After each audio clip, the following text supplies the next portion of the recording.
Welcome everybody to our first webinar for NARM, which is the Namibia Association for Risk Management in Namibia, which is under the umbrella of the Institute of Risk Management South Africa, which is IRMSA. My name is Emi Pirkongwandingi. I'll be your facilitator this morning, and I welcome you all to our first session ever for this year, for the year 2021.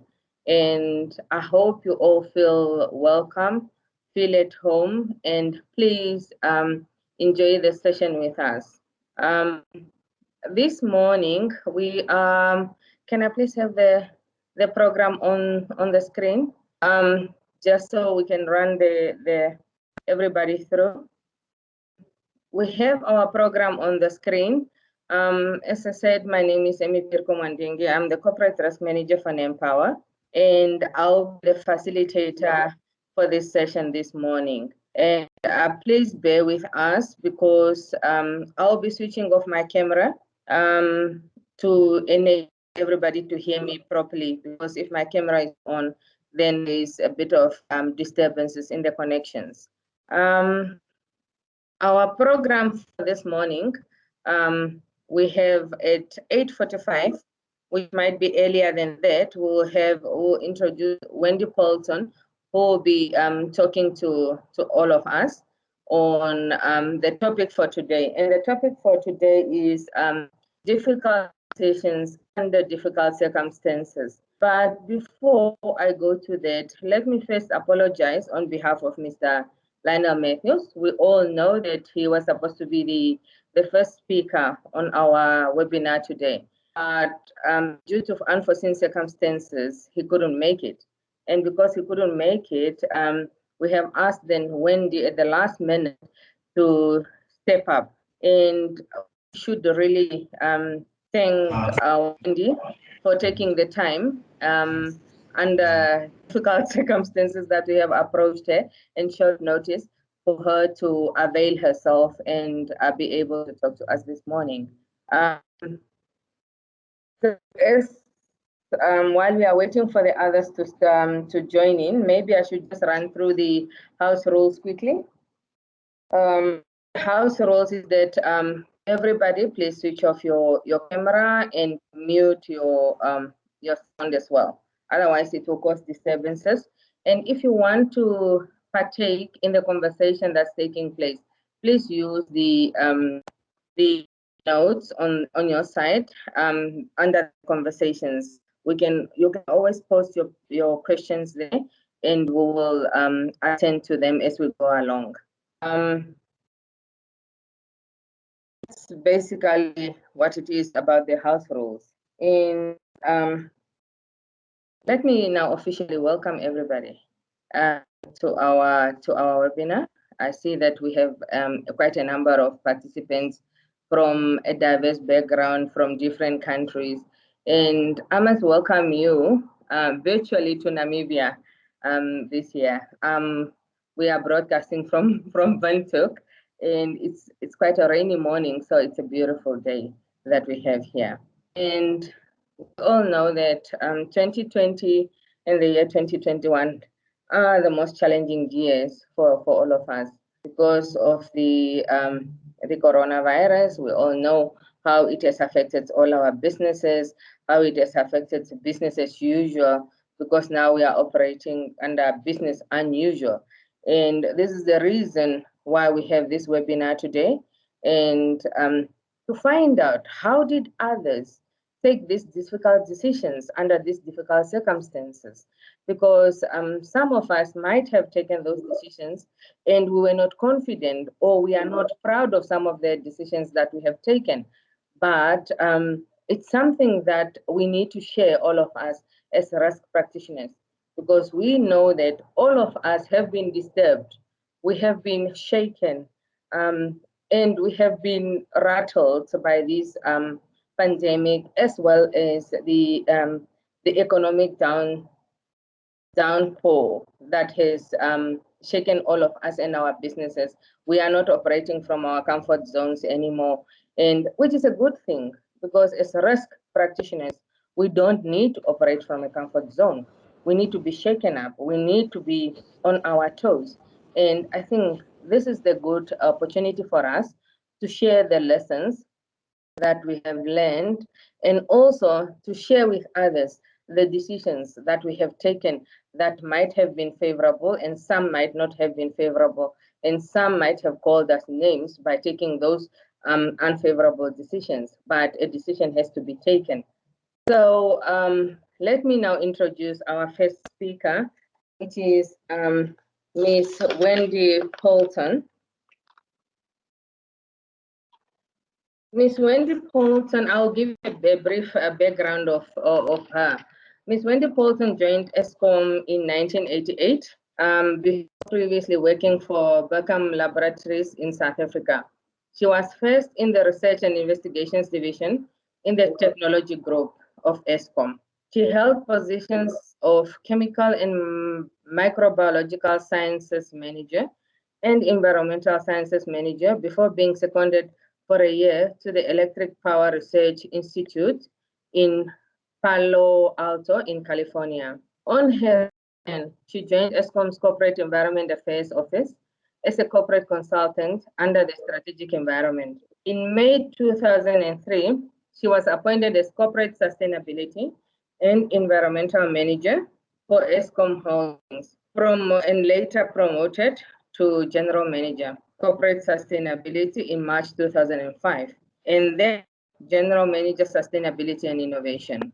She is currently the General Manager, Organizational Strategy, and is responsible for the strategy development process for ESCOM. She has presented and published over 30 external papers in the field of microbiology, environmental management, climate change, and sustainable development and energy issues. This shows that she has the wealth of knowledge and expertise that we can tap on in today's session. Wendy, please welcome, and the floor is yours. Good morning, everybody, and thank you for that introduction. Just to give a little update on my CV, I left ESCOM a year ago, and I'm now the director of my own company called Strategic Mindsets. And my passion is really how risk and strategy get integrated, and fundamental to that is how we take decisions. So I'm also a coach, and so I'm really interested in the people side of that. So you'll see in the presentation today, I've tried to bring those three elements into how we take decisions in these difficult times. So I'm just going to share my presentation.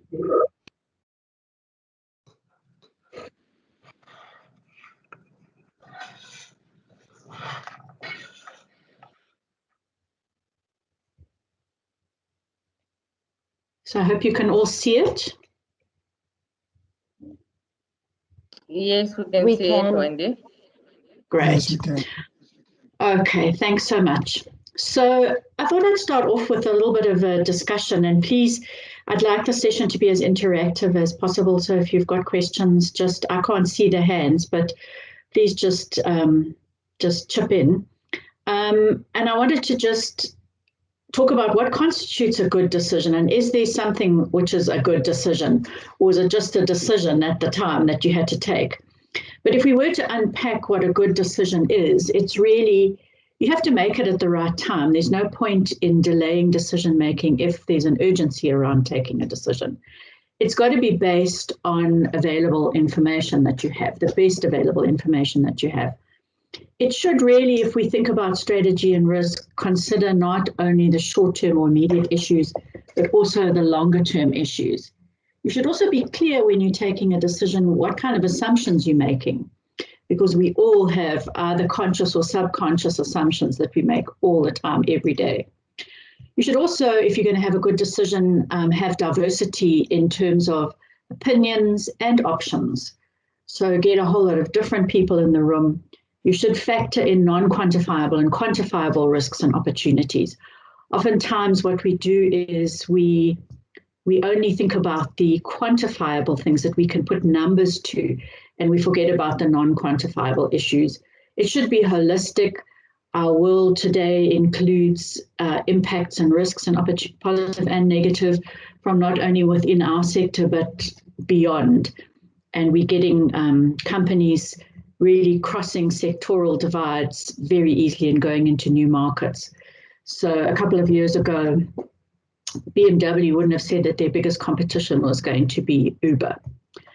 And then you should also be cognizant of trade-offs that you're making in that decision. So when you take a decision, are you trading it off against something else in order to gain something?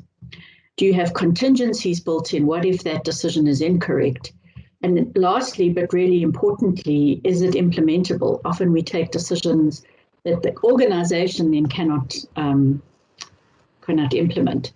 So if it's that easy, why don't we take good decisions all the time? And or not good, but maybe suboptimal decisions. And I think there's a number of reasons for this. And one of the big ones is obviously because of the complexity that we live in, the complex world that we live in.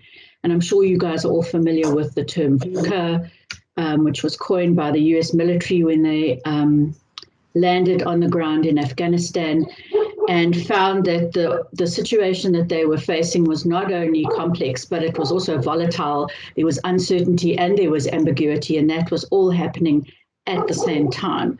So they didn't know a lot about the situation, and they couldn't predict the results of their actions or their decisions. And so it really ends up in us having to take decisions around what we call wicked problems, where there are multiple issues and more than one solution. And it's not clear cut that this is a right decision or this is the wrong decision. So those wicked problems require a different kind of approach. And so I thought I'd just show you this video because I love it, and I use it when I teach systems thinking, because it's such a great example of how you have to look at complexity.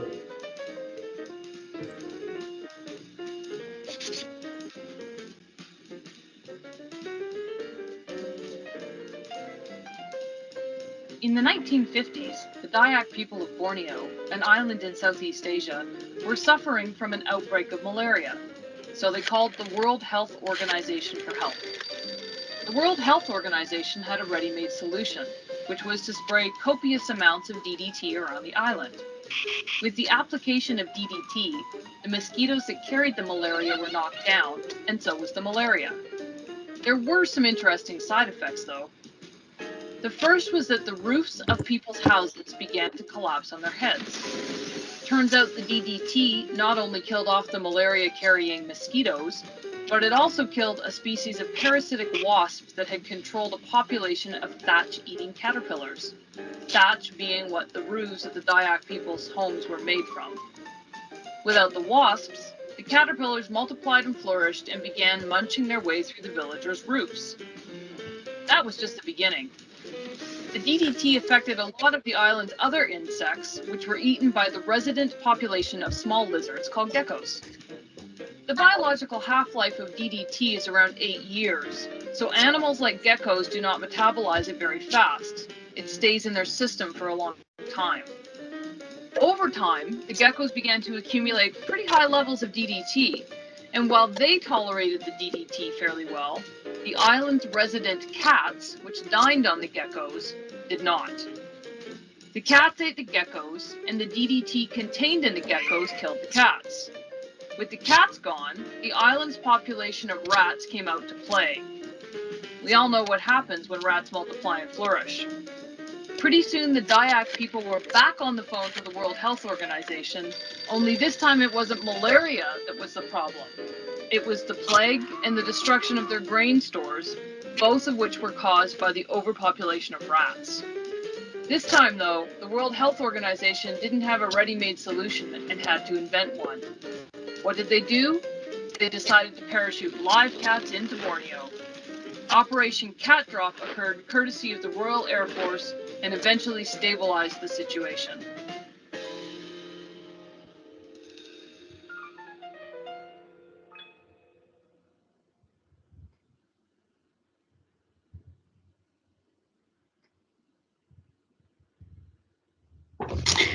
So I think that is such a great example of how decisions can be taken to an immediate problem, but cause all kinds of other problems if you don't think them through correctly. And this is often because people, as human beings, we have what are called cognitive biases.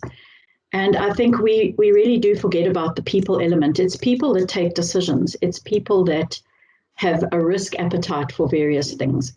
And the way that the human mind works is that we get billions of pieces of information every day, and we can't process it all consciously.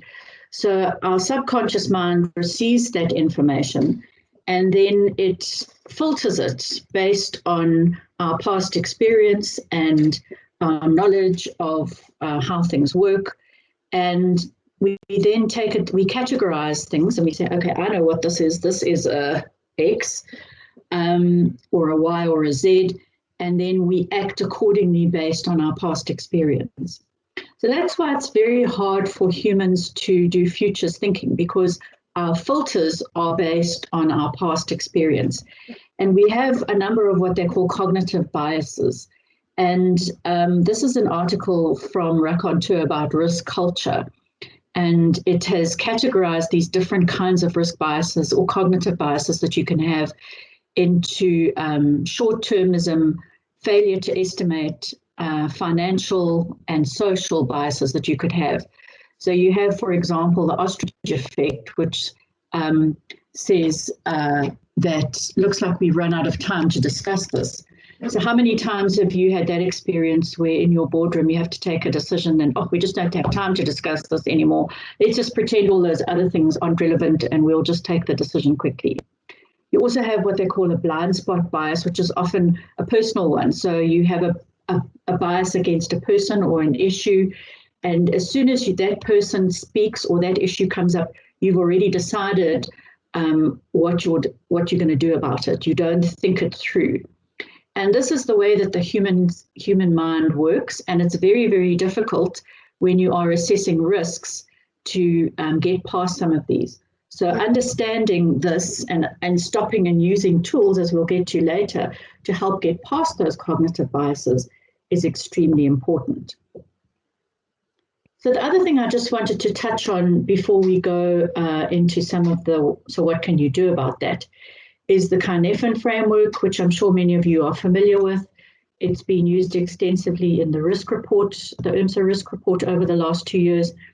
And I've been fortunate enough to meet and be trained by Dave Snowden, who's an incredible guy. And really, in terms of decision making, why I like this framework is that it's not a categorization framework. But what it does do is that it says there are things which are unordered, where you don't have cause and effect being able to be distinguished. Either they're not the same or you can't distinguish them. Or you have an ordered world where you can have cause and effect, and in the bottom simple world, it's very easy to determine that. And in the complicated world, you may have to analyze that world to understand what the cause and effect is. But oftentimes, because of the way that the human mind works, it goes into the simple. So you categorize things and you say, okay, I've seen this. This is the cause. I know what the effect is going to be.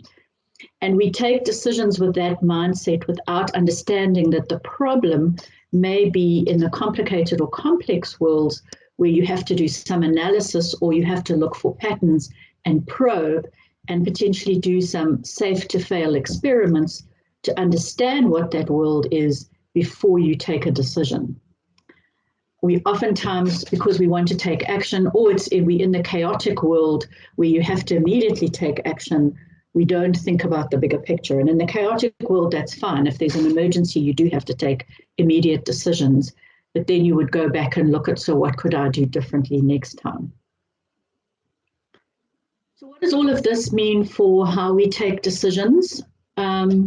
It means that change is happening faster than our current systems and processes can deal with, and they may not work. And often we rely on systems and processes rather than looking at what the situation requires. It also means that our risks are constantly changing. And that means that we need better strategic intelligence and analysis of strategic risks and internal risks, operational risks. And we also need to have strategies that are more dynamic. Gone are the days where you would do a strategy and implement it for 5 years and then, review your strategy. Today, we've got to have dynamic strategies that are continuously changing, and that makes people uncomfortable because people don't like change. But if you're going to respond to the risks, positive and negative, you have to have strategies, which means you've got to have strategic intelligence to understand what's happening.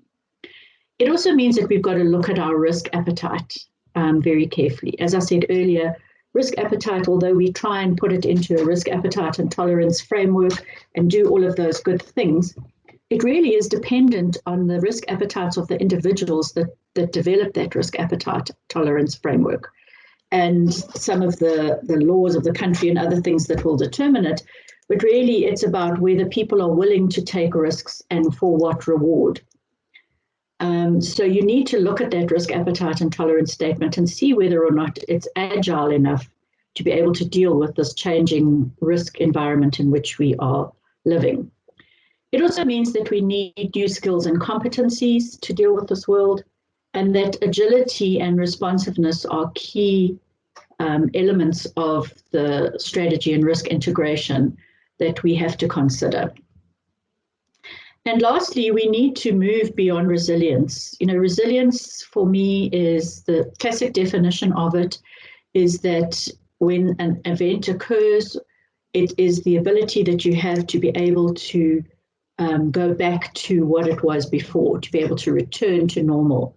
However, these days, with the world changing so fast, we have to rebound to a new normal. And if we have the ability in our organizations to do that, that is true agility. So if that is the context in the world in which we live, how do we deal with that and take better decisions in difficult times?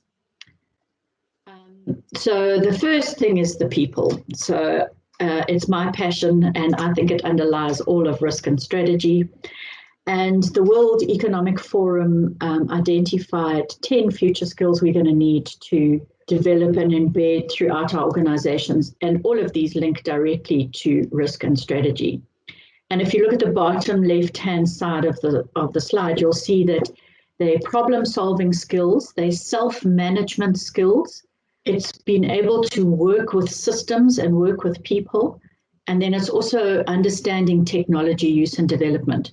Because really a lot of the changes that are happening in our world at the moment are because of technology changes. And for those of you that follow Singularity University and exponential technology change, you'll see that that is happening. We're getting exponential technology shifts in a number of technologies, which is fundamentally changing the way in which we work and live and operate. And some of these skills that we need to have are really making sure that we have analytical thinking and innovation, be able to solve complex problems, critical thinking and analysis, not questioning those biases, those cognitive biases and other biases that we have as humans, being able to really foster creativity, originality and initiative. So often in organizations, we make decision-making as high up in the organization as we can to try and avoid risk, but what we're actually doing is increasing risk because we are not empowering people to take initiative and find innovative solutions. There's also, in all of that, there has to be active learning. So it's got to be a conscious thing that happens and lifelong learning for people. Having experience is no longer enough because the world is changing so much that your experience is becoming invalid in many ways. And then reasoning, problem solving and ideation, and taking from ideation to implementation as quickly as possible. And then obviously the technology issues and the, very importantly from a people perspective as well, resilience, stress tolerance and flexibility. The World Health Organization has actually said that stress is the new pandemic. It's increased significantly because of COVID. But what stress does is that it impairs our ability as humans to think innovatively. When you're in a stress situation, your level of adrenaline and other hormones in your body goes up, and you go into a fight or flight response. And having prolonged levels, even of low-level stress, causes you to be in this fight or flight response. And when you're in that response, you are not thinking innovatively because there's a crisis. You have to. It's from a long time ago where we were exposed to a lot of dangers, like a tiger coming out of a bush at you, or a lion, and you had to react immediately. You had to run. You didn't have time to think about, what should I do to solve this problem? And so when you're in high levels of stress, and now increasingly burnout, because people aren't coping, you are not in your prefrontal cortex part of your brain, and that is where you are innovative and you are thinking about new ideas. So having to be able to manage yourself and others in your team to be in that innovative space so that you can take better decisions because you're able to analyze and you're able to be creative and critically think about things is really, really important. And this all sort of comes together with this quite old quote by Peter Drucker, which says, culture eats strategy for breakfast.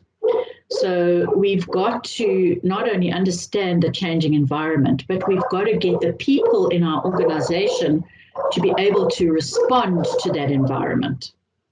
So people need to be aligned and to be able to make the decisions so that we can be more agile and resilient. And as I was saying earlier, subconscious people-related issues is what drives company culture, individual and team decision-making processes and mindsets. And many companies focus on process over people, when it's really people who are the implementers of strategy and identifiers of what risks are significant through their sense-making processes. And it's people that set the risk culture in the organization. And I love this slide from the Institute of Risk Management. And it's their slide about what is risk culture in an organization.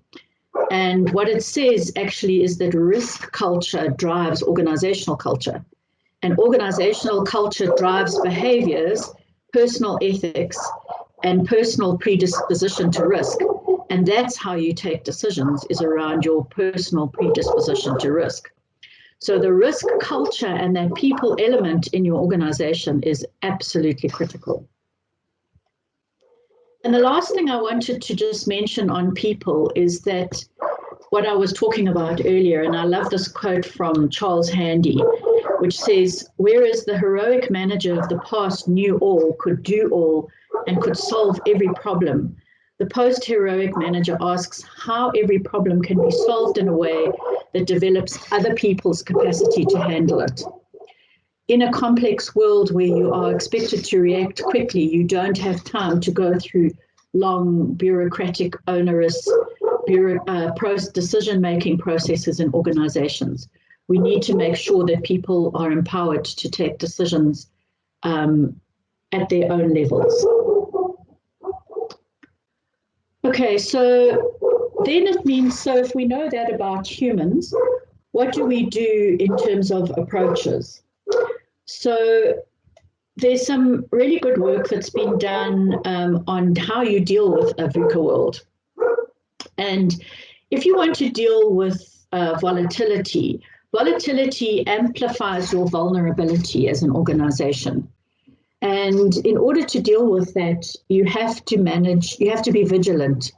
You have to dampen the impact of vulnerability by doing a whole lot of things, and I'll come to some examples later. But it means that you can't just take decisions or look at risks and then forget about them. You have to continuously be monitoring them, getting intelligence, understanding what's happening. Is that risk being managed in the organization? It requires a high degree of activity and action and attention to detail.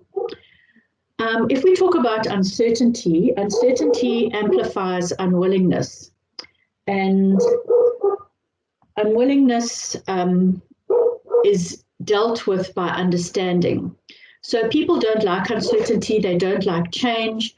So it means that you have to spend a lot of time helping people understand what the problem is, why you're taking decisions, why they need to change, why they need to act. The way to deal with complexity is making sure that you deal with unintended consequences. And being able to do that means you have to try and contain those unintended consequences, means you have to identify them and then put contingency plans, etc. in place. And we'll come to that a little bit later as well. And then lastly, ambiguity is amplifies your assumptions. And assumptions are a really critical part in our decision making, because you're taking a decision against a future event, which means there's uncertainty. None of us are able to, with 100%, predict what's going to happen in future.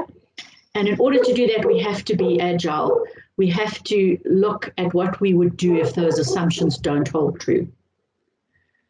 Some examples of this are that in this previous, this is a study, the previous example that I gave you, but now I've added in the approach. So for example, under complexity, we've said, and here we said you deal with that by having vigilance. So here you would bring in a specialist, build up resources adequate to address the complexity. In uncertainty, we said we would look at assumptions. So here you're going to invest in information. Try and track, are those, is that assumption holding true? What does it mean? How do you have that analysis to be able to deal with whether those uncertainties are acting, etc.? And I won't go through all of them, but it just means that we have to really look at how we deal with VUCA and make sure that our systems and processes are in place that allow us to be agile to this complex world. So assumptions are a really critical part of risk and strategy, and that's where we take decisions. And the Corporate Executive Board, which is based in London, I have worked with in the past, and they did a really interesting piece of work where they looked at thousands and thousands of companies around the world and how they are dealing with strategy and risk. And they came up with a statistic that said that 80% of strategies fail because of incorrect assumptions. 80%. I mean, that is huge. So I think we have to really make sure when we're doing decision making, when we're looking at risk mitigation, when we're looking at strategy development, let's surface those assumptions. Let's make sure we understand those hidden assumptions that we're making, because often people make assumptions and they don't voice them, but it is an inherent part of why they're taking that decision. So let's make sure that we have clear assumptions and we understand whether or not we think they're going to hold true. What's the certainty that we think they're going to hold true? And then if they don't hold true, what would we do? And think about those in advance. And that's really contingency planning. And we know that we can't plan for every single contingency, because that would mean that, you know, we just got too many activities. But and we are constrained by financial resources, etc. So what we need to look at is, where are the no regret options that we would have risk controls for a number of different risks should they occur at little or no effort. So those we're going to do anyway, because it's even if the decision is not optimal and something changes, we've got these plans in place that are going to mitigate that risk. Or you could look at some of those that you would do with some resources that wouldn't be too resource intensive. Or you could just plan and think about those ones that are going to be high resource, high impact in case they happen. So a good example here would be COVID. Many people had on their risk radars that a pandemic might happen. And that wasn't always the case. It wasn't always listened to, and people didn't necessarily put plans in place for it because it was highly unlikely that it would happen. But when it did happen, it had a huge impact. So you want to be thinking about those kinds of things in advance, and is it part of your decision to discount that? And then you may want to, at some of those, implement them if it's very high impact, because even if it is high cost, because of the impact that you're going to have. The other thing that we can do to deal with all of this is the tools, and this is obviously a very big part of risk and strategy. I've chosen a few here. There are literally thousands of them that you can use to help you think about a problem or help you take a better decision. Systems thinking is one of my favorites. It's in the complicated world. It helps you understand cause and effect. It helps you ask the what if questions and what else could impact on this. And it's if you use it correctly, you can help the system diagram can help you understand what are the drivers of your system and what are the pivots, and to focus on those, because if you manage those, you manage the whole system, and not necessarily on outcomes, which we often do as organizations when we take decisions. We focus on the outcomes and not necessarily those things that are driving those risk causes. Multi-criteria decision analysis also is a way to force people to think about a whole variety of different issues and bring in sometimes those non-quantifiable issues that people subconsciously think about but don't necessarily implement. And an example here would be, a social impact that is going to benefit society at whole. It's very difficult to put a number on that, but it's the right thing to do. It could impact your reputation positively, et cetera, et cetera. Scenarios is also obviously a big one that's used by the risk fraternity and is a very useful methodology. Together with systems thinking is called dynamic scenarios planning. If you use it, the two tools together, and they obviously also open your mind up to plausible futures so that you could think, well, what would happen if this world played out? How would my decision or my strategy, would it stand up in that kind of scenario?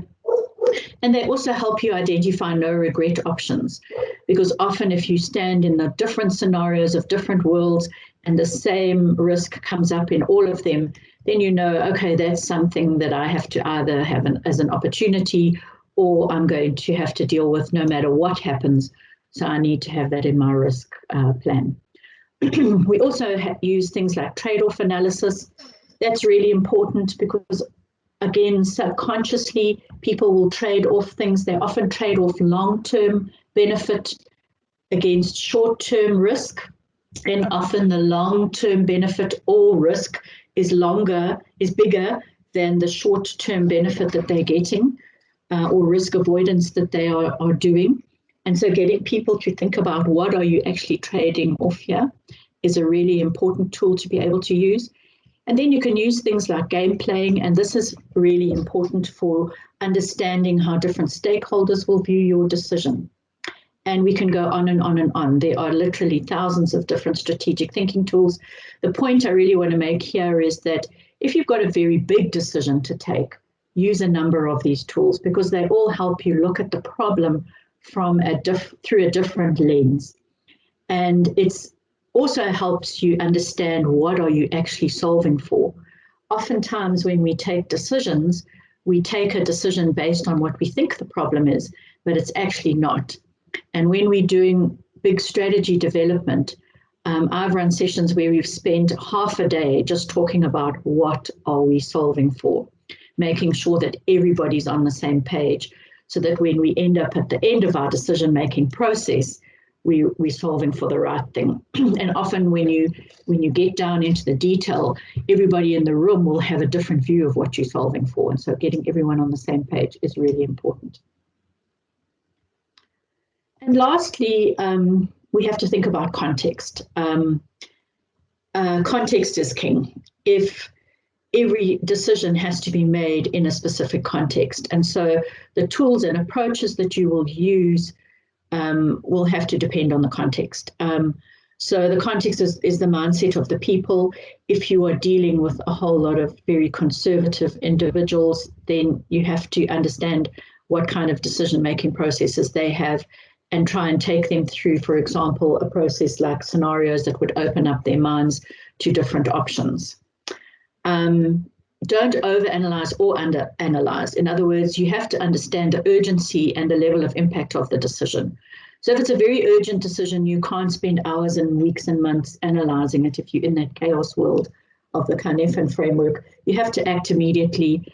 And in some cases, a suboptimal decision is better than taking no decision, because you have to move. If your house is on fire, if you decide to go into the garden and get your hose pipe out and then eventually put the fire out, which may have been a suboptimal decision to getting a bucket and going into the kitchen and doing it faster, at the end of the day, you still put the fire out. You still had to act. So you have to understand whether or not the urgency of the situation demands an immediate action or not. And then don't forget the stakeholders' views and their impact on your decision. In organizations, we very often become very insular. They say that if you've been 5 years in an organization, you think the same as all your peers. So it's really important to use the tools, but also to think about what would my stakeholders think about this? How would they react to this decision? And that includes competitors, labor, your own employees, government, policymakers, your customers, etc. So take a wide range of thinking about how those customers' view could impact. And then also think about whether or not you need to build in agility into that decision. And then really importantly, to track and monitor as the context may change. And then that means you have to go back and review what your decision, if it still stands up in the changed context, or whether you have to make an adjustment to it. And I think there's a saying that says no decision is a bad decision. It just is what it is. So it's important, though, to look back and say, not accusatory because you took the best decision at the time, but could we have done things differently and have this ongoing learning? If you think back to those WEC skills that we spoke about, that ongoing learning and making sure that we don't repeat the same patterns and change all the time is really important as well. So with that, I will stop. Thank you so much. If anybody has any questions or anything, I'm happy to answer. And back to you, Chair. Thank you so much, Wendy, for an insightful presentation. I have one question here that has been posted on the chat. I'll just read it to you so that you can perhaps elaborate on what you talked about under resilience. The question is, I missed what Wendy said about moving beyond the resilience to accommodate the new norm. I thought BCM helps build the resilience to stem the disruptions, and this statement suggests to me that we need to do something beyond what could ordinarily be contained by the resilience building. That's the question. Yes, thanks for raising that. I mean, I think it depends how you define resilience. So I think normally in business continuity management, it's about, as you say, dealing with disruptions and being able to be resilient to those disruptions. What I was saying, though, is that often the world is changing so fast that we can't keep up with those disruptions. They're happening and you're getting new disruptions all the time. So we have to build in a new level of resilience. And that means looking to say, what in addition to our current business continuity management things do we need to do to be able to deal with this new and different world? So it's making sure that your BCM process is continually evolving in order to be able to deal with the complexity.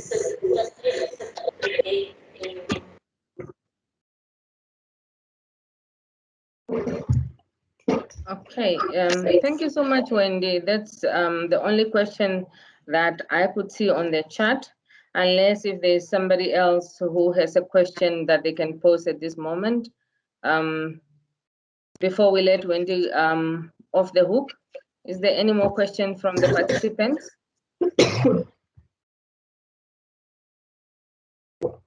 Wendy, I don't see any hands.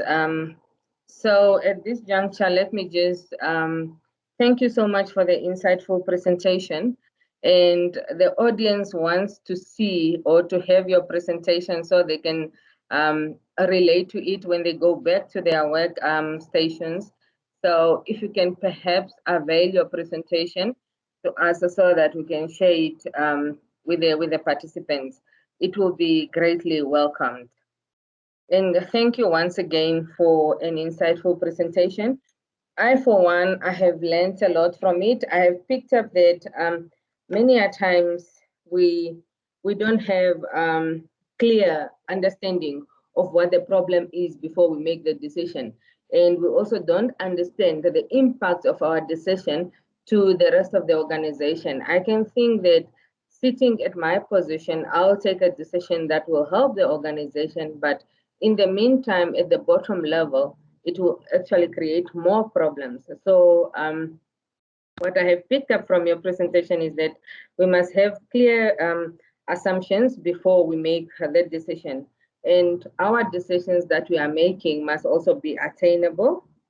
And we require to have better strategic intelligence and analysis in this changing environment that we are finding ourselves in, and the risks that are changing on a constant basis.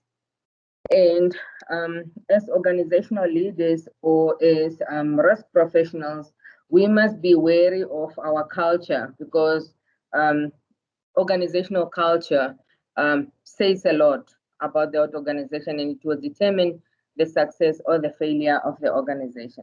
Those are the key important lessons I have picked up from your presentation, and also the impact that we shouldn't forget that our stakeholder views have a greater impact on whatever it is that we are doing. So whatever decision that we make, we must be wary of our stakeholders' views and their opinions, because they have a greater impact on our decisions at the end of the day. Thank you so much for that, Wendy. And now let me introduce our second speaker, which is Mr. Eben de Klerk. Mr. Eben de Klerk is an experienced attorney and activist, mainly focusing on regulation, corporate governance, and policies.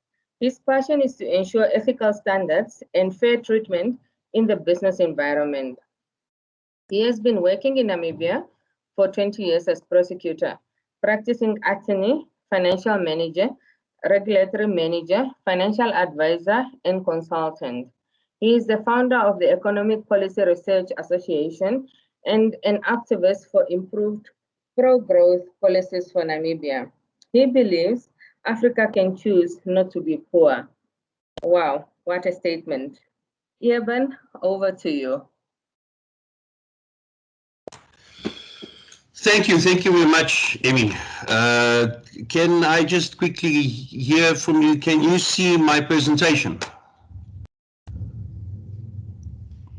No, I can't see it at the moment. Okay, let me just quickly try that again. So I'm going to the button window. Let's see if it comes up now. Yes, it's on now. We can see it, Eben. Is it on? Wonderful. So good morning, everybody, and especially good morning. I hear there's quite a few South Africans that logged in as well. It's a pleasure to be presenting to you from Namibia. We all know, thank you for your interest in Namibia. We all know Namibia is a far nicer country than South Africa. I'm just joking. Of course, you have some nice places. What I will be basically summarizing to everybody today is research that I've done recently in on scenarios of where Namibia may find itself by 2040. This was part of the MPhil degree research report that I had to submit. And I will open up with the caption of today we may have choices. And Wendy, thank you very much. I couldn't have asked for a better supplementary presentation that you just did. Today we may have choices, but our inaction or the wrong choices may actually leave us without any choices tomorrow. And that in itself brings urgency to what we do as risk managers and as planners of our future. So just for the very staunch risk managers out there, I'll quickly explain what future studies is vis-a-vis risk management. And you would have seen with IRMSA that they have started some close bonds with USB and the Future Studies Institute there, because there's quite a nice overlap between the two disciplines. So let's look at the similarities. Firstly, we're trying to predict what the future may hold by looking at what the present shows. Sorry, Amy, can you just tell me, is the slide moving on your side? Yes, Evan, it is. Wonderful, thanks. Then secondly, we're all looking for optimal outcomes. We're striving for a future where what we observe today, we made decisions and those decisions were the right ones, and we can look back and say that was a great optimal outcome. That's what future studies attempt to do, as well as as in your risk environment. There are quite a few differences though. Your future studies looks at far longer term outlook. If you look at strategic plans, you look at 5, maybe 10 years. The norm these days in Namibia is only 5 years. I think we kind of jumped on the bandwagon of 5-year plans as we elect every 5 years a government. Future studies looks far wider. It looks 10, preferably 20 years down the line.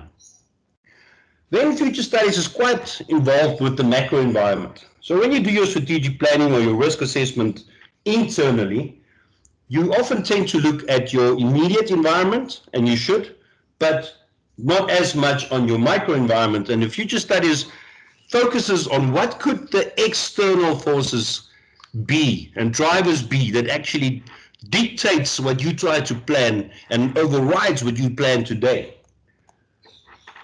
The future studies over time, your low probability and or impact that you've done in your risk management can actually become a high impact. And when you alluded to COVID now, that's an excellent example of, we knew that would be a high impact, but everybody thought it was low probability. And it jumped on us, and the whole world came to a standstill for some time. The future studies is less concerned about control and more concerned about advocacy. As a risk manager, you want as much control as you possibly can, because you identify your risks and you need to mitigate them optimally. In future studies, because we're looking 20 years ahead, we are less concerned about the control. It would be nice to have control, but it's unlikely that you will ever get it. Therefore, you rather advocate for a better future, and you try to influence those who do have control, and you try to show them urgency of taking action. When you have risk management, you look at resource allocation. That's ultimately what we need to do. Where do we put our resources to optimally mitigate our risk? When you talk about future studies, it's more about the insight into possible futures. And future studies is not that concerned about resource allocation immediately, because we are looking at a future 20 years ahead. So it's more concerned about changing direction, assessing what direction are we taking, and should we not take another direction or having scanned our environment, realizing that we might end up in a different place from what we think now. What they have in common is that a better understanding of possible futures will lead ultimately to better risk management. And that is why futures, I believe, should be an integral part of risk management as well. Just as a practical example, I have my snail there on the screen, and I assume you can see it. And it's in the middle, and that middle is our current reality. And as time moves on, you have your circles around that snail. Those indicate different time frames. As time moves on, the future is uncertain. So you have, over time, eventually these question marks at the end. So we start with some internal planning, and year 3, we say the direction will be due north, close to due north. Then by year 5, we realize, okay, we misjudged it a bit. We have to do some correction. So by year 3, we do the planning to go to year 5, and so on, slight correction to year 10, and so on to year 15. And ultimately, after 20 years, we end up where that 20 is. Can you now see the path that we have taken in our planning process to reach what the future brings us in 20 years from now? Now, very optimistically, if we were able to see what 20 years will bring, we would have taken the shortcut. We would not have wasted the time and resources that we've wasted on the red line. We would have gone directly with the shortcut. So this example obviously shows if the future simply happens to you. So and the future just jumps on you and you have to plan for it. That's not how the world works. We can actually influence the future. We can make a difference and we can set where we want to be. So the research report that I'm talking about today asked, where will Namibia be in 20 years from now? So the first thing that I had to do was I had to ask myself, what would be the driver of any change in any country? And from that, a few key constructs came out of the literature review. So firstly, the assumption that things do change over time, and that, like, as things change over time, countries also change over time. And then I had to grapple with the concept of, if we talk about change and some better future or some worse future possibly, we're talking about concepts like success or failure. What do they actually entail? And that was quite a comprehensive part of the literature review. I had to understand and analyze what human development means and what the impact thereof will be in terms of a country moving forward or possibly backwards to the failure part or to the success part. My research very quickly took me to very nice literature on dignity that some, and especially Fukuyama, believe is the actual driver of politics and policy in a country. And when you alluded to that as well in terms of culture, these are the underlying things that's not always on our official documents and statutes, is the search for dignity. And I will come to freedom just now. I had to better understand what is meant by an enabling environment for economic growth, because the assumption is that somewhere in some better future, we will see good economic growth. It's unlikely that we will see any country with very poor economic growth and a very poor economy that actually can call themselves successful in some way. Then I had to grapple with the concept and the construct of engineering social outcomes. South Africa and Namibia sit in the same scenario where we have governments who strongly believe that social outcomes can be engineered and can be engineered through laws. So that, and there are many examples in the world where that has failed, and has failed dismally, to put the country actually in a far worse position that they were in even before that. So the whole construct of engineering social outcomes had to be taken into account in this research. Then the construct of the rule of law, and that freedom and freedom of individuals actually drives the concept of the rule of law. If you think about freedom and you think about all the wars that we've had for thousands of years, you will see the common denominator there being freedom, the fight for freedom. And that eventually evolved to the concept, what we call the rule of law today. And the rule of law has to be assessed with the country's current circumstances. Like I said, Namibia and South Africa working towards the engineering of social outcomes, and that engineering of social outcomes comes with often coerced redistribution of wealth. So how can we fit all these puzzles into each other, and what will be the probable scenarios in future given our current circumstances that we observe? The construct of the predatory state came up in the literature review, And then lastly, and very importantly, is the drivers of inequality. And inequality leads to the laws, the policies from which government wishes to engineer social outcomes. So this is quite a good example of what Wendy spoke about in terms of complex systems. There's so many different factors that play a role, and very often they pull at each other. Very often they don't like to coexist. And through that, you have to understand the causality to see how they will influence each other in future. If we take this route or we take this decision, where are we likely to end up next and next and next and so forth over 20 years?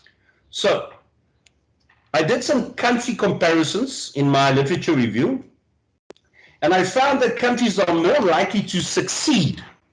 And the concept of success is I'm not going to delve into, but it's part of the literature review. So countries succeed if they build a strong national identity that unifies all citizens instead of dividing them into ever increasingly smaller groups demanding special group collective exclusive rights. That typical tribalism or a certain group claiming victimhood and therefore special treatment, the more you have that, the more you splinter up the national identity, and it's very difficult to reach a national identity if that is on the if division and exclusive rights for certain groups is on the national agenda. Countries are successful if they adopt structures that guarantee inclusivity in policy making. Mauritius is, for example, a very good a country that did very good in that regard. Instead of structures aimed at excluding certain groups, and we currently, both Namibia and South Africa, have those structures, and they are actually embedded in our laws. Countries succeed if they build a strong culture based on accepting the rule of law, which crucially should guarantee equal treatment of all citizens and protect property rights for all. One of the main pillars of the rule of law is equal treatment of everybody. The moment you don't have equal treatment, you tread on dangerous ground insofar as it comes to the rule of law. Countries elect to provide freedom for all to prosper. Again, also overlapping with the concept of the rule of law is that freedom part. Instead of forcefully coercing the prosperous to redistribute wealth, and we exclude taxes in that regard because taxes are seen by all the writers of these constructs to be of national good and of collective good. And we all understand why. Government succeeds if governments are not corrupt. Surprise, surprise.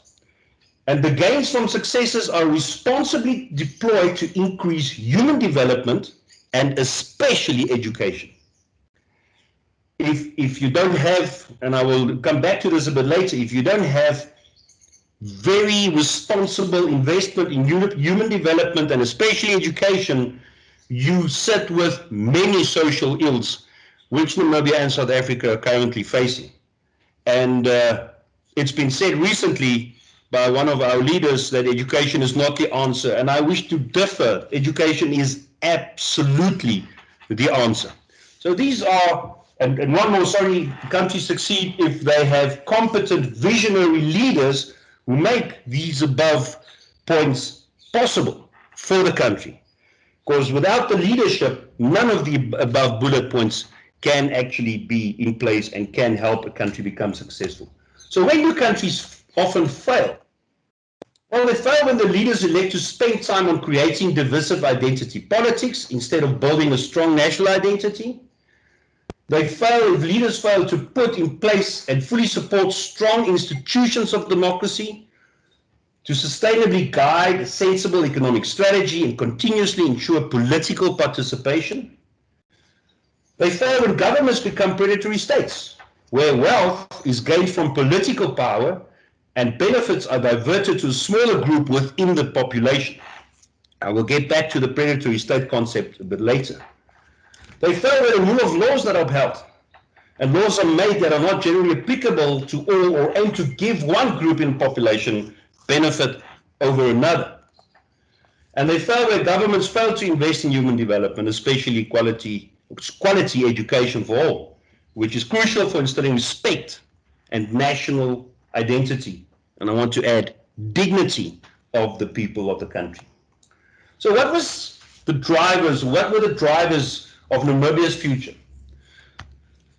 The second part of my research included the primary data collection through key informant interviews, and that was very eye-opening and telling. So the key informants were divided basically in three groups. One group's the policymakers, essentially government. The second group was independent experts, so it's experts that have a certain experience, qualifications in areas such as economics, social development, politics, and so forth, but with no links to government. And then the last group was the civil society organizations, your typical organizations that represent employers, or your organization that your unions that represent laborers, and so forth. Those are all clumped together under civil society organizations. So with the constructs that I just explained, the 47 questions were asked to these poor key informants who didn't realize how long the questionnaire was before they agreed to this. And those 47 questions all revolved around those key constructs to better understand what is our current situation and what are we seeing on the horizon 20 years from now. So the questions was a mix between current challenges and future drivers. Participations from groups 2 and 3 above, the independent experts and the CSOs, were very good. And I'm not allowed to say any negative thing about anybody who was not willing to participate, so I will leave that point right there. So having now, or part of this questionnaire and primary data collection, I used Ineatula's causal layer analysis, and for those of you that are so familiar with Ineatula, especially the risk managers, I urge you to read some of his stuff. He's really one of the gurus of future studies, and his insights are profound. So the CLA, or causal layer analysis, gives you this pyramid that you can see there. And on the top is what we observe. It's visible, everybody knows it. Poverty is high, inequality is high. Namibia, South Africa is doing terrible in inequality. And as you go down, you go to the softer issues. What are the social causes of our current circumstances or of a possible future? Further down, you have the discourse or the world view. Here we come to Wendy's culture again. So people have a certain perception, and you may have a very large portion of your population having a perception of things, and that might be right or wrong. But those perceptions are not visible, and very often when we plan, we don't take them into account, although they might actually become overriding drivers of what tomorrow may bring. And the last one then is your myths and your metaphors, where you very often have a very false perception of how things are. The who owns the economy type of metaphor or myth, or that capitalism is purely based on exploitation. Or that the vision of wealth can possibly create additional wealth. Those are all debunked, over debunked myths that a huge amount of our population still hold on to. And it's because of that you see on the litany part, your visible, your short-term part, that governments take action and say, we believe this, and we will bring in laws that will now solve these issues and solve it quite quickly. Okay, so what were the drivers that we identified for Namibia's future? So I promise I did it all alone, collected the key informant interview questionnaires, and it was really profound, like I say, and I put in my document the outcome thereof. And from that, you very quickly started to realize that there are basically 5 main issues that is currently possible drivers of our future. The one is Surprise, surprise, again, corruption. The second one is economic prudence, and under that falls quite a few things. Balancing our national budget, not borrowing more or keeping our public debt in check, and so forth, and so forth. Spending on human development, wise spending of taxes, and so forth, which most of the participants said is currently really bad. The third one is the policy environment that enables private sector growth. So that is the key essence of economic growth, is that private sector needs to grow, and private sector cannot grow if the policy environment doesn't incentivize private sector to grow. The myth or metaphor that government can look after everybody is simply wrong. Government obtains taxes from private sector, and it can only do as much, limited to the constraints of the taxes obtained. Fourth one is the quality of education and vocational skills development.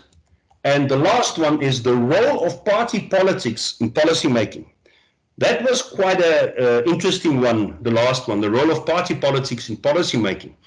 Because a lot of the participants indicated that loyalty to the party and then following populist policies is actually an overriding factor on where Namibia may find herself.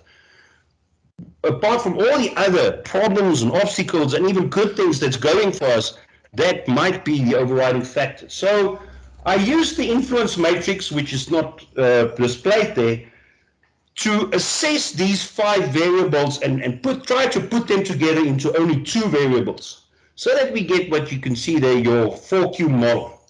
So at the bottom, you have, at the bottom extreme, a predatory state. And I've explained the predatory state just before. The predatory state is where government, politics is a means to wealth and riches. And the laws and the policies and the actions of government is not aimed at improving the lives of citizens, but rather improving the lives of a small and usually very small group within society. That is your example of a predatory, or a definition rather, of a predatory state. Your non-acquisitive state is where your state is absolutely benevolent. The politicians have absolutely no desire to become rich unduly, or to become rich at all. Everything they do is 100% for the good of the citizens of the country.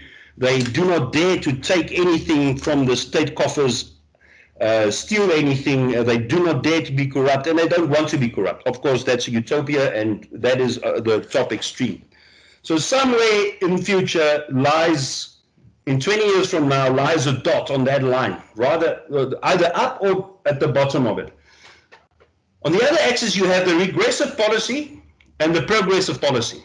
So the progressive policy is where you have ideally pro-growth policies that actually grows the economy. You have policies that ensures quality education.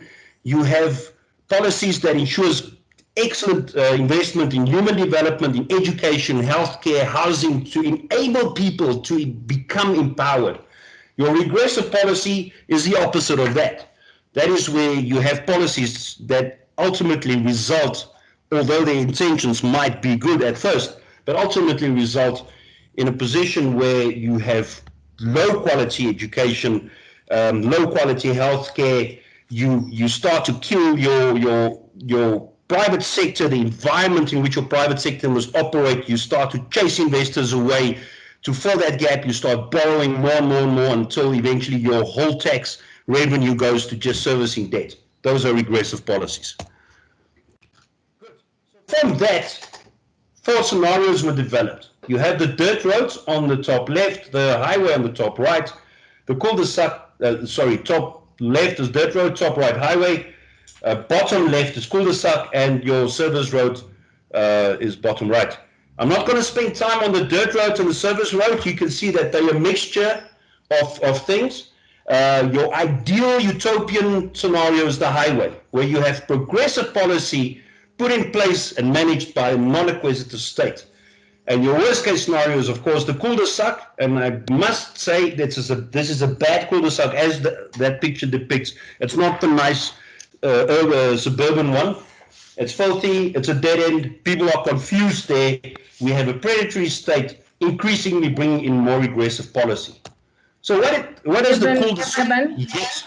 Yes. Yeah, Ben, let me just, you have 5 minutes to round Thank up you. your presentation. Thank you. Almost done. Thanks. So what does the cul-de-sac look like? I've got quite a long explanation or description thereof, but very shortly summarized. Nobody wants to be there. Every person is for himself, and the people really have very little hope. The predatory state completely took over. It's all about self-enrichment through politics and pushing through laws that can create more wealth for a smaller group of people or portion of society. Doing business means you have to be corrupt, you have to pay somebody. Corruption is just the order of the day. That's how we do business. The nation stands completely divided. Education is poor. It means nothing because even if you get educated, you can't go abroad with your qualifications and there's no jobs inside because the economy just fell flat. Government doesn't allow criticism. All the failures are blamed on numerous outside factors, and it's always somebody else who caused this. And your rule of law disappeared and is replaced by the security cluster, which now controls pretty much everybody, all their actions and all their words. What does the highway look like? People have a common purpose. They're moving in the same direction, although some are moving slower than others. They are moving in the same direction. The highway doesn't have obstructions. The highway's got clear signs of where we're going, where this road is leading. So nobody's confused on the direction we're taking. The institutions are strong. Government is honest and it's serving the people. We have an open economy and the rule of law attracts investment because investments are safe, it's protected, and it really, the investors can reap rewards. Quality education is rewarded because as the economy grows, more jobs become available, and there's a big demand for qualified, well-qualified people. Human development is high, and this is continuously increasing as the economy grows and government gets more taxes, and the safety net for the destitute is very strong so that we look after those who do not have the means to look after themselves. This is done, of course, through the growing economy. There's a strong unity, and most Namibians live in dignity. So what did Vision 2030 say? Namibia has a sound macroeconomic environment that attracts and maintains private financial and real investors in the country. Namibia also experiences high economic growth, which places the country in a high income category. I pause and remind you that we are actually fighting our current category status. We want to be high, but as we said 20 years ago, but we're actually fighting to be lower.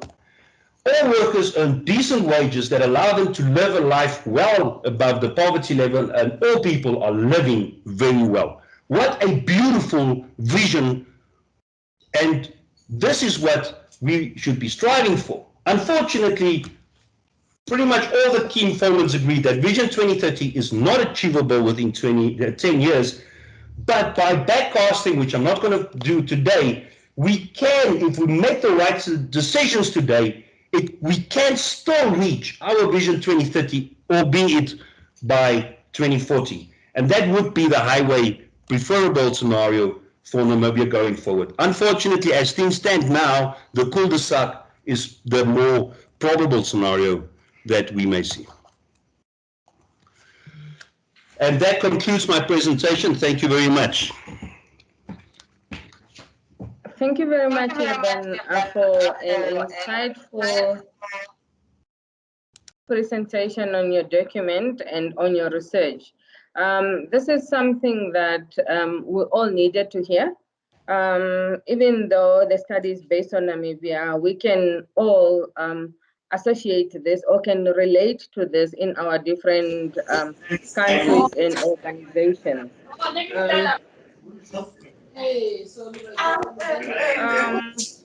Ramo, please, thank you. Thank you for muting your sound. Is there any questions for Eben at this moment? Or can I just summarize what I have picked up? Because I can't see any questions in the chat box. While we are waiting for the questions, I just want to summarize what I have learned from Eben's presentation. And it's not only something that is based on at a country level. but it's also something that we can implement in our organizations. And the first thing that I have learned is that emphasis is placed on good decision making. And when we talk about good decision making, we need to understand that what is the optimal outcome that we want to achieve with that specific decision that we are taking. And this is so relevant in our organizations because we want to see our organizations moving forward, or our ministries, we want to bring change. And this change can only be brought about through optimal decision making that results into the outcome that we all desire. And I have also picked up something on strong national identity. This is based on a country's perspective, but when you break it down and bring it down to your organization, it's very critical to build a strong company identity and culture, because through that you will strive forward, and you can also be able to be resilient in trying times. And another point is wealth is gained through political power. This is the same in our organizations as well, because you feel that when you are politically connected and then you are the CEO or an executive in a specific organization, you have the power and you can do anything that you want to do because you are well connected. And where does this leave us? It leads to corruption, wrong decision making, and it will end up destroying even the strongest of organizations that you thought that this one will stand the test of time. It can be destroyed.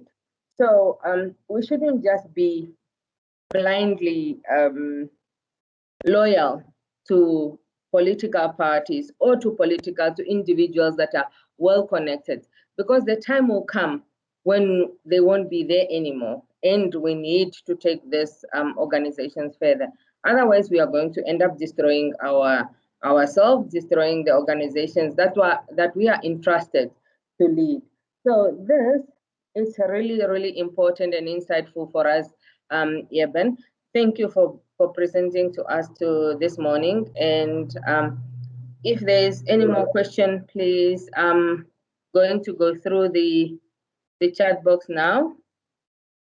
There's one, Eben, there's a question for you. It says, Eben, thanks so much for interesting presentation. How do we manage cognitive bias in future thinking? That's one of the questions that's posted. How do we manage cognitive bias in future thinking? That's a very good question, and it actually deals with Iniatola's causal aid analysis, because our cognitive bias lies at the bottom of that pyramid, where people have perceptions, and it might be a majority, it might be a vast majority of the country, on how things should be and the road to get there. And like I said in my presentation, advocacy and education is just the only answer, and it takes time. That's the one thing that the futurists have, which the risk managers don't always have, is time in terms of implementing and changing mindsets so that we can change direction. And it's really about the national discourse. It's really about the national narrative of where we want to be. I think both South Africans and Namibians actually have a very good idea of where we want to be. It's just the getting there that we differ on. And that it needs to be edged out in public debates over and over and over, so that we understand what works. And we have massively good examples all over the world of what works and what does not work. And we need to follow that, and we can make a big difference if we start the bias to change the bias into what works, and that is what our country needs to do. Thank you so much. I don't see any more questions, but I saw very good comments here, like one that says, I support the risk managers. We cannot use futures to predict the future, but it can broaden our thinking and enhance our preparedness, which is true. If there are no more questions, thank you so much, Evan, for taking time to share with us your study, your research.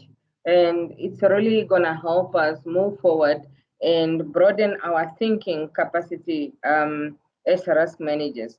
Thank you so much for taking the time. Thank you for inviting me.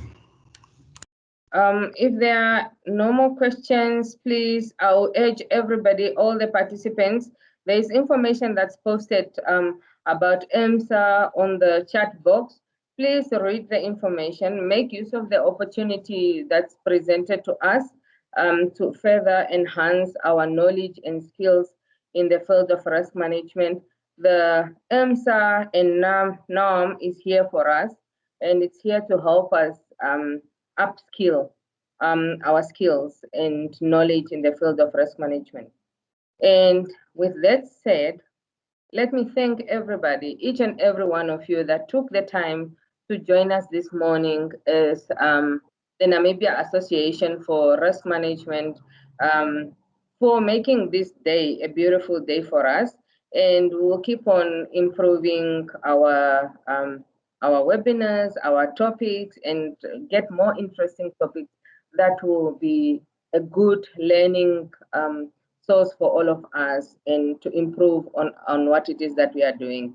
Thank you so much for joining us, and we'll hopefully to see you again next time in one of our webinars. I thank you very much.